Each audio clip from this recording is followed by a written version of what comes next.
Liz, we are so excited to have you on today because it's such a unique opportunity to chat with somebody that kind of does the same thing or in the same realm of what you do and kind of to go kind of back and forth. So I'm just really excited for this interview. Welcome to the show. We're so happy to have you.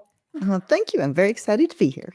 Yeah, well, and in terms of, I mean, you have worked with solopreneurs forever, but you have such a unique journey. Can you kind of walk us through being laid off back in the day to your first consulting contract and what that transition looked like for you?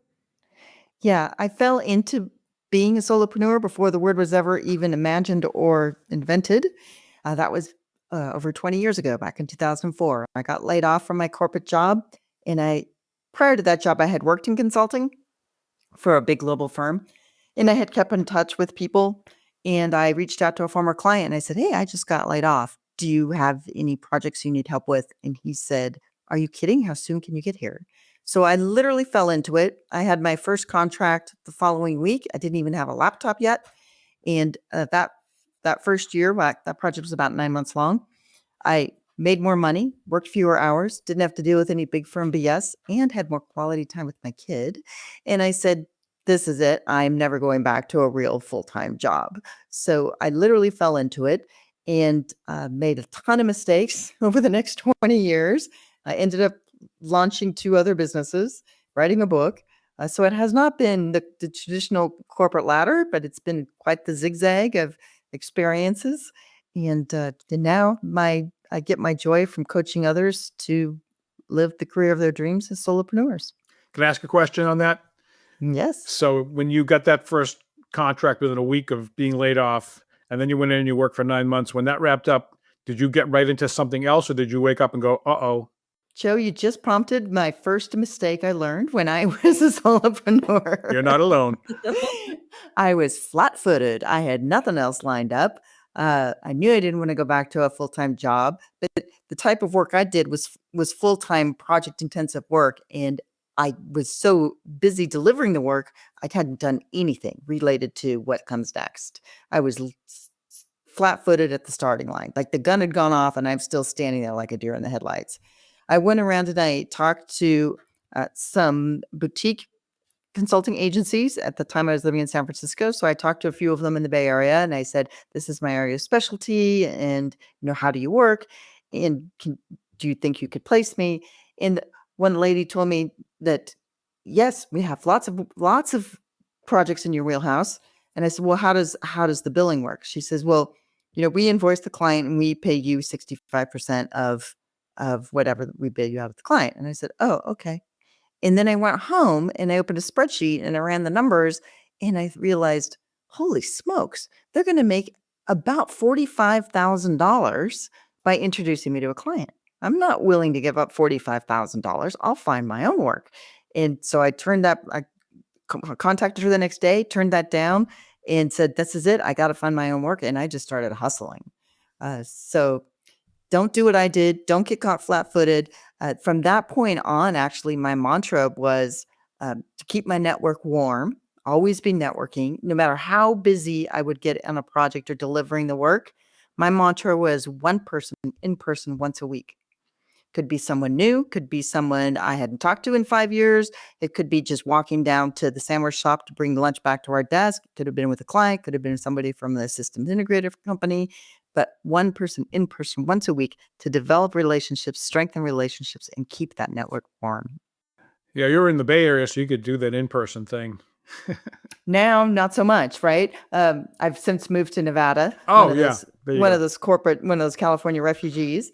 And then during COVID, right, I would still do one person, but not really in person, but one person once a week. And I'd reach out to clients and colleagues and I'd say, "You want to schedule a virtual cocktail?" And we'd meet via Zoom and we'd each bring our own cocktail. We'd do it like at 5:30 in the evening. And we would just talk about how are you holding up? How's work? What's stressing you out? What problems are you facing? And just to strengthen those relationships and develop trust. Liz, what I love about you is so many people advise solopreneurs without actually having been in the trenches and figuring it out on their own. And it's like, you don't have any ground to stand on. You don't know what it's like, but you do. And you do so much to the point that you wrote a book called The 6 Keys to succeeding as a solopreneur. And you may have already gone into one of those with the networking, maybe not, but can you dive into some of those 6 things? Yeah, actually, the publisher insisted on a shorter title for the book, which is Succeeding as a Solopreneur. Then the subtitle is 6 Keys to Taking the Leap, Winning Clients, and Building Wealth. Uh, yeah, they're all the 6 keys are interrelated, but the first one, which is undoubtedly the most important because it never fully goes away or is handled, and that is be prepared to vanquish FUD, fear, uncertainty, and doubt. Always refer to this as the FUD monster. Like I imagine a little gremlin sitting on my shoulder, nibbling away at my confidence. Like, who are you to start a business? Who are you to negotiate a contract? What are you doing leaving a full-time job? You're out of your mind. You're going to die. You're going to fail. Like, we all have those thoughts. And now that I've been self-employed for 20 years, I can tell you it never fully goes away. The FUD monster still raises his ugly head and whispers in my ear, like, revenue's going to fall off a cliff. How are you going to make money? Whatever it is. But that's the first key is be prepared to vanquish FUD, the FUD monster. You need to learn how to name it, tame it, deal with it, and go from there. Is that related to imposter syndrome? Yes, actually. So FUD stands for fear, uncertainty, and doubt. So there's also a phrase, fake it until you make it, right? Which is fine. I'm a believer in that. But at some point then imposter syndrome flares up, right? And you're like, wait, how are these people believing what you're doing? And that whole imposter syndrome, that's uncertainty. So that is a part of FUD for sure. But yes, talking yourself out of that and steps for mitigating that are in the book. Right. So are you able to dive into any of the other steps, or are they hush hush? No, I'm an open book. Literally, having read the book after publishing the book, there's so many of my hard lessons learned and embarrassing moments and things in the book that I was quite exhausted once it was published. Not just from the process of publishing, but so much. It's not often that you look back on 20 years of your career and you have it all in one place, all the hard lessons in one place. And I realized, well, no wonder I'm tired because I had to survive all of these things as a solopreneur and as a single mom. And that year that I got laid off and fell into being self-employed, I also got divorced. So I was a single mom doing all this on my own in a very expensive city of San Francisco. And I'd like to inspire people who are stuck with FUD and thinking, I would love to do this, but I've got to save for college, or I'm divorced, or I'm a single parent, and you can still do it. Mm-hmm. It is possible. Oh, I love that. Yeah. So let's talk about some of these other things. I have a friend of mine who is going through divorce, and that's her first thing. She's like, she was working part-time. Now she has to work full-time and is trying to figure it out. So let's discuss those other 5 things. Yeah, the other keys. Well, actually, there is a whole chapter in the book. I think it's chapter 3 that are the things to consider before taking the leap to being self-employed. I have also a blog on this, which is 9 things to consider before taking the leap, because it's not the right path for everybody. It's the hardest job you'll ever have, being self-employed, because you have to push your boundaries. You have to learn new things. You have to do things you've never done before, and you have to wrestle with that stupid FUD monster all the time. So it's a hard job. But it's doable. Like things like this book didn't exist when I fell into this 20 years ago, right? We just figured it out. Now you can ask your AI assistant or where you can read my book, or you can go to courses, or you can become a member of Professional Independent Consultants of America, the organization that I run, and there's help now. But the second key, and this is the part that a lot of people struggle with, is they think they should go to market as a jack of all trades or a Jill of all skills, when actually the reverse is true. You need to narrow your niche, be known for something, and be memorable, because that's what leads to referrals. That's what leads to repeat business. When you need to know, sure, you can do a lot of things, but what's the tip of your spear that's gonna have you pop into somebody's mind when the need for your expertise pops up? That's one of the hardest parts. Oh, I say this all the time. I think people are sick of me saying it. Thank you for saying it instead. I love it. Tip of the spear. I usually say get the point on the chisel. So, love it. So yes, you can do a lot of things, but you got to get your foot in the door. And But most importantly, think about it from your prospective client's point of view. They want to hire an expert. Especially if you're in consulting, they're going to be spending tens of thousands, maybe hundreds of thousands of dollars to solve this problem or seize this opportunity.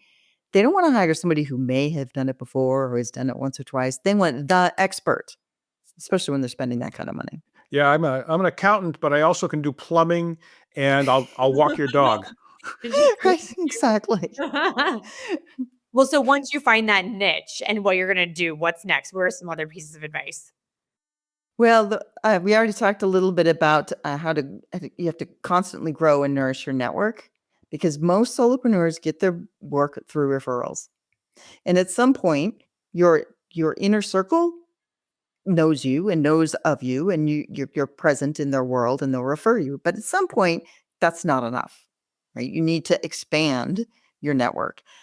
Adam Grant made this. He didn't invent this, but he made this concept more popular, and that's called the power of weak ties.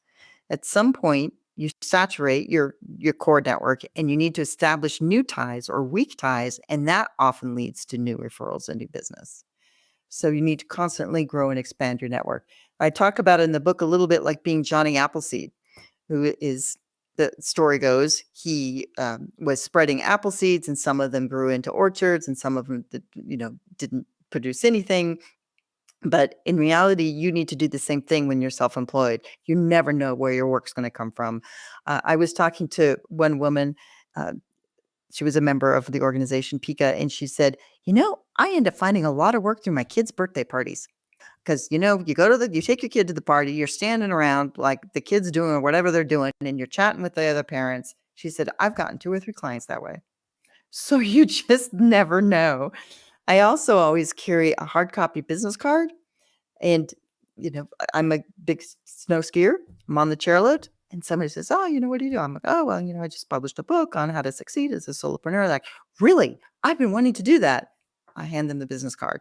I'm not going to whip out my cell phone when I'm 100 feet up in the air and there's 10 feet of powder below me, right? But I will hand them a business card. So, yes, you never know where you have to be like Johnny Appleseed, because you never know where things are going to take root.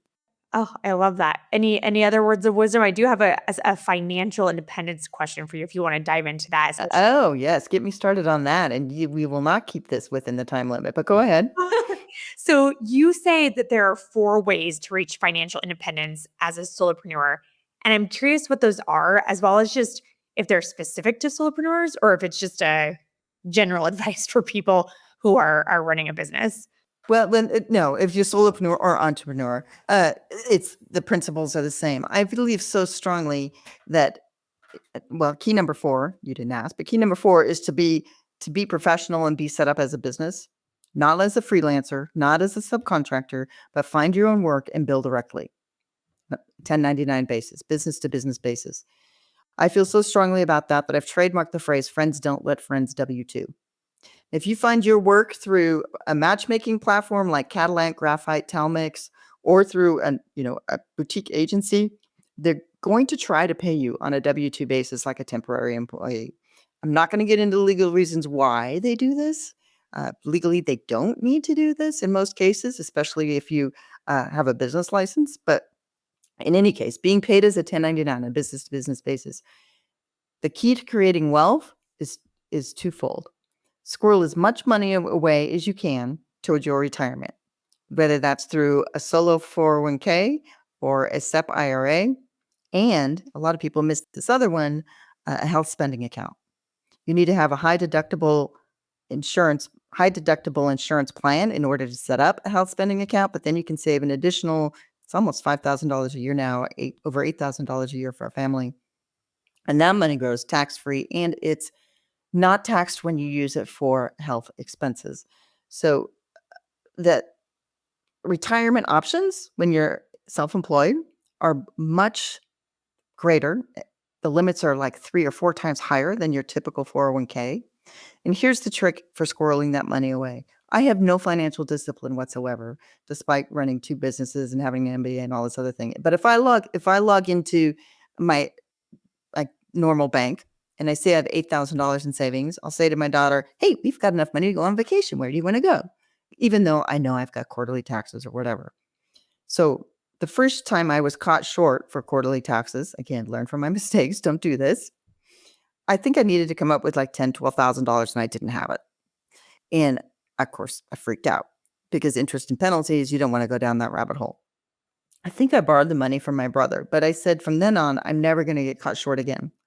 So every time a client paid an invoice, I put 40% into a different bank because then it was out of sight, out of mind. And yes, there were times I had to, in lean months, right? When I didn't have enough income, I would borrow from the secret bank, but then I always paid it back. Then for quarterly taxes, I transfer the money to my normal bank, pay the taxes. And then this is where the magic happens is the annual tax return. I'd have $20,000 or $25,000 left over. That went into the SEP IRA. I'm not taxed on that $20,000 or $25,000. I invest that money and it grows tax deferred until retirement. And that's the goose that lays the golden eggs. The other side to that coin is to minimize your expenses and take as many tax deductions as possible, which you cannot do if you are paid on a W-2 basis. Yeah. And I like that it's coming from you because we've had a lot of financial experts on the show. Obviously, people will trust a financial expert and they're like, yeah, but you tell people how to do this for a living. This is your profession. It's comes so easily to you. But you just said that's not your background. And so I'm so happy that you said this as you're not a CPA, you're not a tax or financial professional. So yeah, and I don't want to say if you can do it, anybody can do it because that's not true. But Well, that's somewhat true because I really am bad at math and accounting. there you go. so yeah, but I am glad because you said we didn't circle back to steps 5 and 6, or not steps, but keys. The keys. 5 and 6. Yeah, can we circle back on that? Sure. Well, the other part of building wealth is make enough money, right? So key number 5 is to be confident and charge what you're worth. This is probably the biggest mistake I see people make when they step into self-employment or even years after being self-employed is they're not charging what they're worth. There's lots of ways that reasons why this happens. One is that they'll calculate what their salary and bonus was, divide by 2,000 and say, oh, well, that's a reasonable hourly rate. But it's not because you have to pay for your own health insurance, your business administration, your self-employment tax. You need to add at least another 30% on to whatever that number is. So the 2,000 is the rough amount of hours in a working year if you take a 2-week vacation. So if you took your full salary, your bonus divided by 2,000, then add 30%, then you're at least getting in the ballpark. Okay, so that's number 1. Number 2 is a lot of people bill by the hour because it's the easiest. It's what clients expect or are used to. But the longer you're self-employed, the more you should shift to a fixed fee or package pricing or project-based fee. Because the more times you do something, the faster you do it. You get better at it. And if you're exchanging time for money and you're working faster, you're making less money. So that's when it's time to switch to a fixed fee pricing.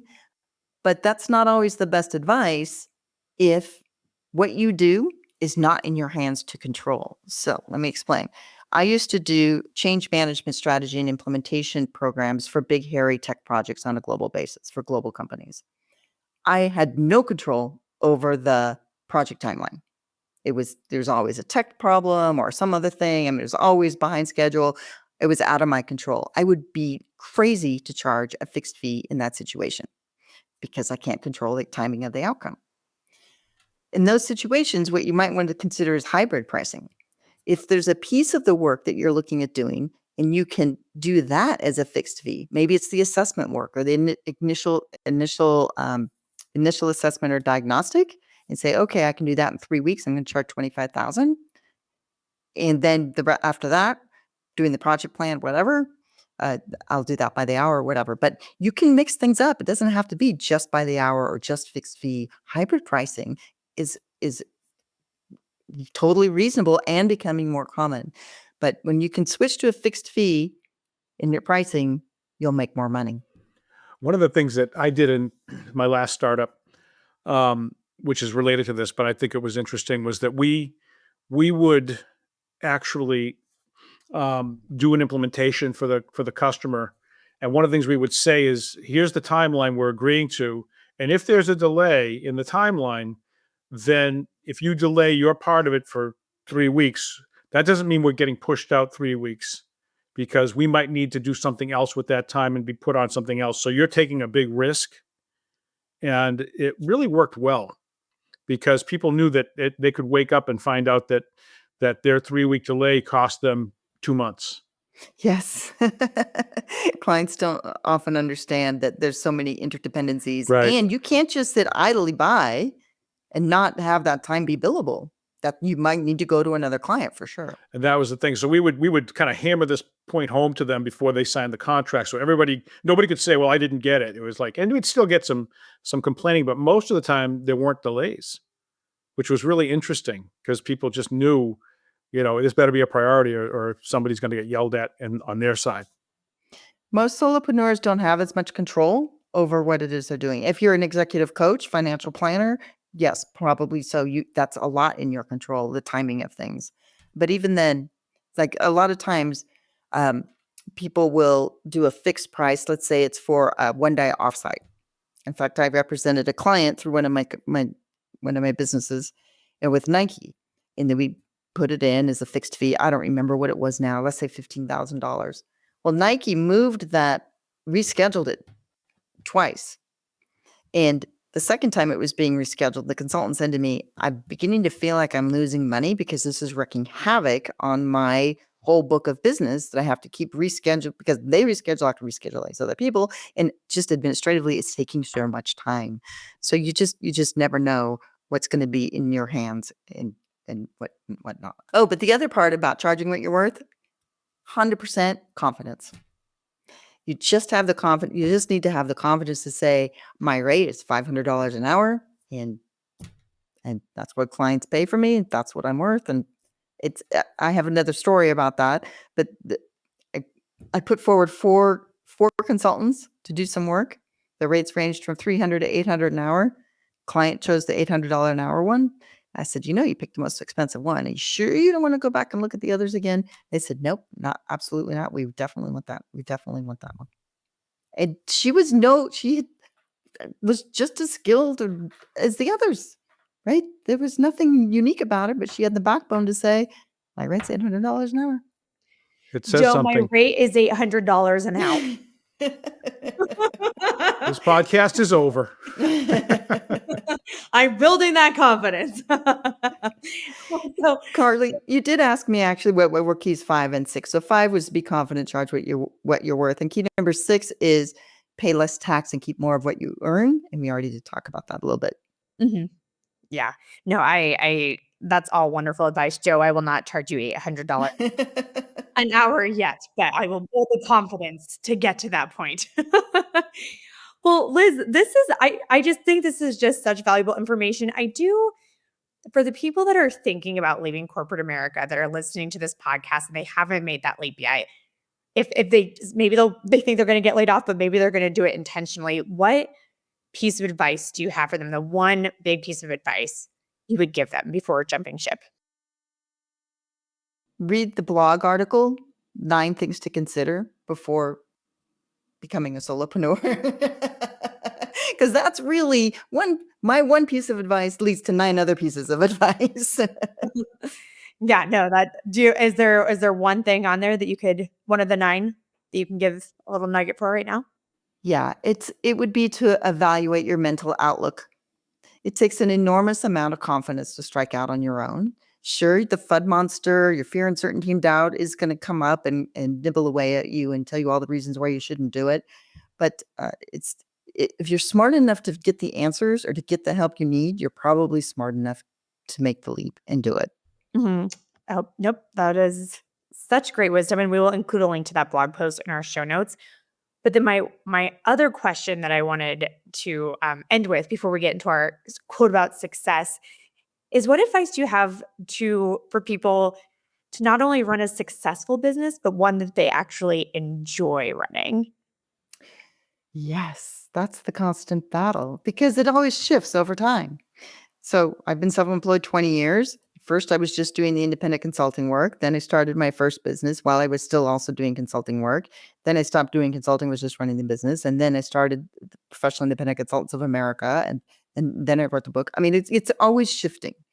And so one of the things that I do when I'm thinking, am I really fulfilled? Is this really what I want to be doing? Is I take out a piece of paper, draw a big circle on it. And on the outside, I write, do less of, ... And on the inside of the circle, do more of, ... And then as I go about my work over the next week or two, sometimes longer, I'll jot things down. I want to do less of social media. I want to do less of webinars. I want to do more one-on-one coaching. I want to do more of podcasts, more speaking, whatever. And that sort of helps sift the nuggets from the junk, the sand that gets in the gears. I don't know if this analogy is making any sense. I'm a very visual person, so it helps for me to instead of doing a spreadsheet of pros and cons or whatever, I just jot these things down, and then I can look at it and say, okay, well, what am I doing in my work that how can I rejigger what I'm doing so that I'm doing more of the stuff I like? That is great. Well, and that kind of ties into that was so motivational that it ties into the favorite quote about success. And I have a hunch this is a Liz original. Okay, so I have two for you. I have a Liz original and another one. So the first is by Michelle Obama, and she says that success isn't about how much money you make; it's about the difference you make in other people's lives. Love that one. So as solopreneurs, that's, I think, particularly important. But then going to my own quote, momentum is the engine of solopreneur success. It takes time to build momentum, and once you have it, you have to keep it going. And how can you capitalize on it? Particularly when it comes to building your own book of business, establishing your brand, it just takes time to build momentum. Couldn't have said it better myself. This has been so wonderful. If people want to learn more about you, where can they find you? The easiest way to find out more about me or the book, both my name and the book's title are hard to spell, is to go to 6keys.info. Not .com, because that was expensive, and I'm all about keeping expenses low. So 6keys.info. Is that the number 6 or 6 spelled out? Good question. And both will take you to the same place. Aha. Ooh, I like it. And listeners, thank you so much for tuning in. As always, we would love that 5-star review. We'd love that. Click on the subscribe button on your favorite platform, YouTube, you name it. We so appreciate it. And we will see you next time on The Aspiring Solopreneur.